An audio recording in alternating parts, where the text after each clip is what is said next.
Estamos de volta e o nosso papo de hoje é sobre o amparo que o Estado do Rio pode oferecer aos refugiados ao permitir que eles fiquem isentos de pagar a taxa de revalidação dos diplomas.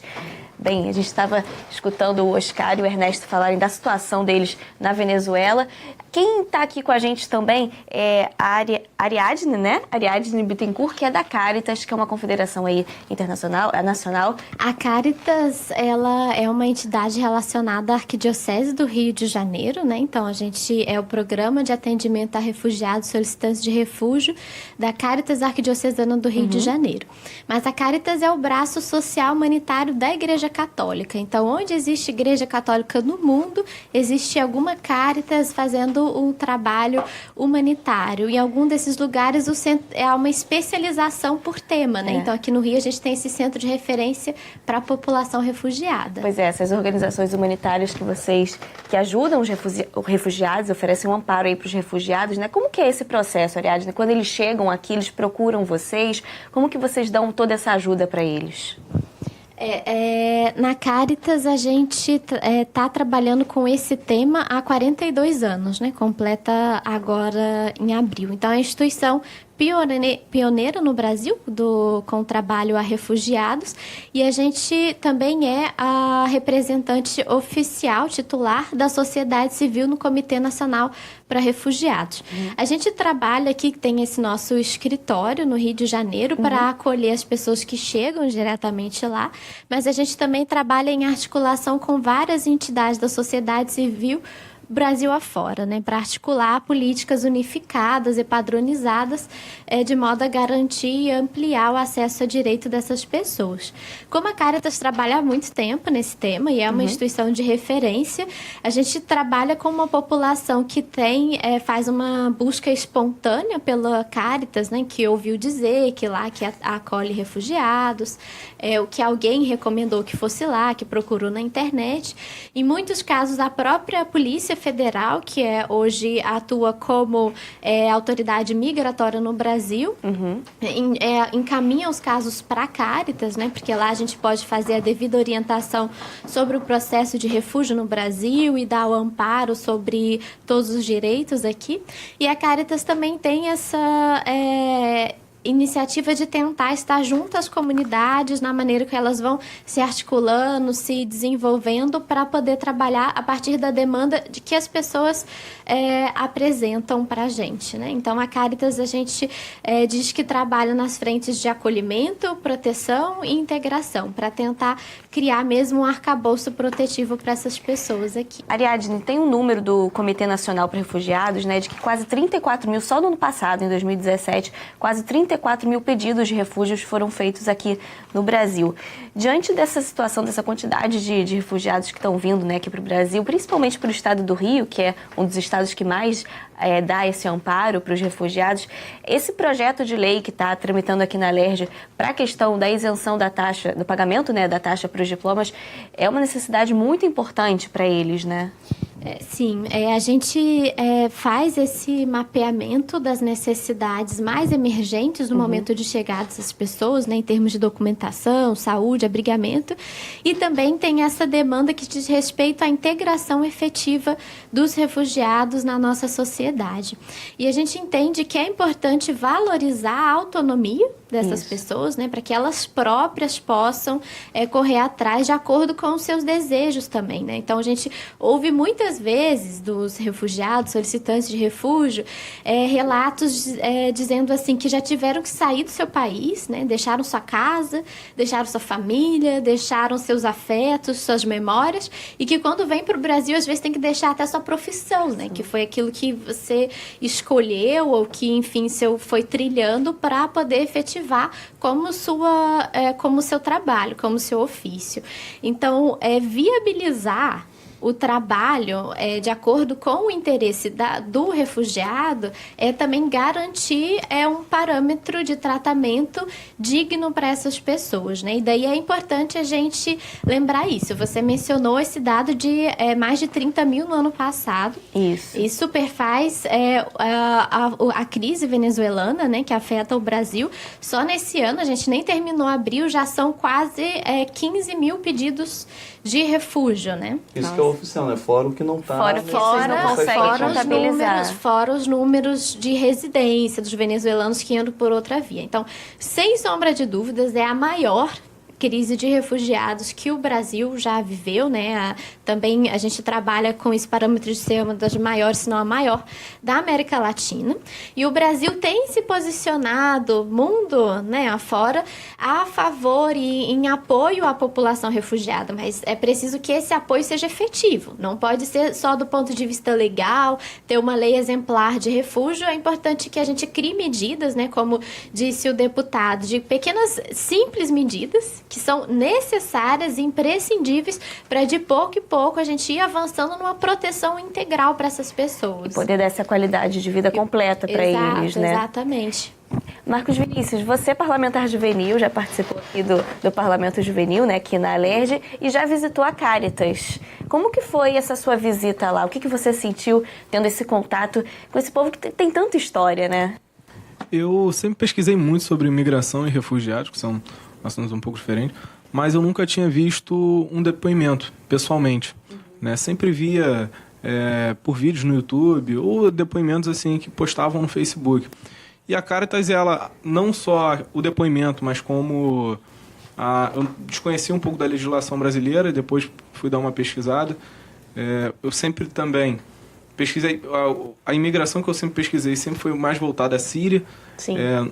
Embora tivesse lido alguns textos sobre a Venezuela, não tinha muito conhecimento. Os depoimentos deles dois me faz crer que devo ler sobre qualquer problema civil, né, na sociedade. E a Cáritas, ela fez com que eu sempre tive um pensamento aberto, favorável à imigração, né, aos refugiados, e a Cáritas, ela me fez abriu, né, um leque de conhecimentos da forma de legislação, da forma humanitária, de como eles devem ser tratados e de que eles não devem ser excluídos pelo fato de não terem nascido no nosso país. Né? Nós somos humanos e aceitar eles é um ato de humanidade, não simples política, né, necessariamente. Esse é o pensamento, né, deputado, que tem que ter de humanidade mesmo. Eu conheci a Cáritas porque, como coordenador do Parlamento Juvenil, nós queríamos trabalhar 3 situações, né, sociais: refugiados, negros e indígenas. E a gente dividiu o grupo Parlamento Juvenil em 3 para conhecer e depois compartilhar essas experiências. Então, mais gente esteve no grupo, que foi a Cáritas, e a gente fez a visita antes do próprios parlamentares juvenis conhecerem. E aí isso já me impressionava e me impressionou mais ainda, porque eu tive a possibilidade de conversar com várias pessoas que estavam lá no dia, né, numa roda de conversa, principalmente africanos, né? E me emocionou muito, e a gente começou a trabalhar essa pauta da questão dos refugiados, e o primeiro foi esse projeto de lei da revalidação do diploma. Pois é, esse é só um primeiro passo também, né? Tem várias outras coisas que podem ser feitas. São muitos os desafios, Priscila, mas eu acho que a gente precisa também, para não parecer que é algo quase impossível de se fazer, a gente tem que trabalhar de forma muito repartida, né, naquilo que dá para a gente poder trabalhar nesse momento. Então hoje, entre os tantos desafios, 2 muito objetivos. Um que é a questão da tradução dos trabalhos, né, é muito difícil, isso é caro também, então a gente precisa cumprir um programa. A gente tem conversado com a Universidade do Estado do Rio de Janeiro para ajudar nessa questão da tradução dos trabalhos, porque não é só a revalidação, as taxas, mas há a questão da tradução dos trabalhos. E o outro ponto que a gente tem que estar trabalhando, infelizmente a gente avançou pouco, a gente teve contato também com alguma experiência de São Paulo, que é a questão da interiorização, ou seja, que os refugiados não fiquem só na capital. Há oportunidades para refugiados em vários municípios. Posso citar, por exemplo, o meu. Nova Friburgo é um município é o município de economia mais dinâmica do estado, uma das mais dinâmicas do Brasil, que pode estar, por exemplo, acolhendo refugiados para trabalhar no interior. Né? Outros municípios que também não têm mão de obra, por exemplo, que eles podem estar levando, então teria mais facilidade de se recolocar do que na própria capital. Então a gente tem que avançar muito nisso, e a gente pretende estar, junto com o apoio da Cáritas e de outras entidades, consolidando isso no estado do Rio. Deputado, uma vez a gente já realizou até um programa de refugiados aqui também sobre esse tema, né? E uma das refugiadas falou que o lugar mais bonito que a gente vive é o lugar onde a gente nasceu. E com essa frase eu pergunto para vocês, a vontade que vocês têm de voltar para o país de origem de vocês, né? A expectativa que vocês têm é de repente voltar e deparar com uma outra situação. Oscar, como é que é essa sua expectativa para daqui a algum tempo? Você tem essa vontade de voltar para o seu país? Sim, claro. Eu acho que pelo menos 80% dos venezuelanos que saíram em situações de refúgio, de uma imigração forçada, saíram com os sonhos de conseguir voltar para a Venezuela. A gente sabe que a gente vai voltar e não vai se deparar com um cenário que anteriormente a gente tinha lá. A gente vai encontrar uma Venezuela devastada, sem produção, com milhares de problemas, mas a gente volta com ânimo e força para reconstruir ela. Só que agora não tem condições de... Hoje é impossível. Hoje é impossível voltar para lá. O sistema venezuelano de não poder tem é como a gente voltar para lá. No futuro, a gente poderia voltar para reconstruir o país e ter um país melhor do que a gente tinha antes. Pienso que esto que está aconteciendo a todos los venezolanos, no solo que vienen para acá, para Río o para Brasil, sino todos venezolanos que están disgregados en prácticamente todo el mundo. Hay venezolanos en Europa, hay venezolanos en Estados Unidos y toda Sudamérica hay muchos venezolanos, mayoría profesionales. Queremos regresar a Venezuela, solo que hay que esperar que mude el gobierno. Sí. Con este gobierno es imposible, ¿no? Si el gobierno muda, 80%, más o menos, de personas regresam a Venezuela. Agora, para a gente terminar, Ernesto, você como médico, né, cirurgião plástico, a sua esposa também é médica, né? Como médicos lá na Venezuela, qual era a principal dificuldade que vocês tinham? Últimamente, a falta de medicamento. No había medicamentos para específicos y medicamentos para personas con enfermedades crónicas. Por ejemplo, no hay insulina. Es una persona se muere fácilmente porque se rompió la dieta.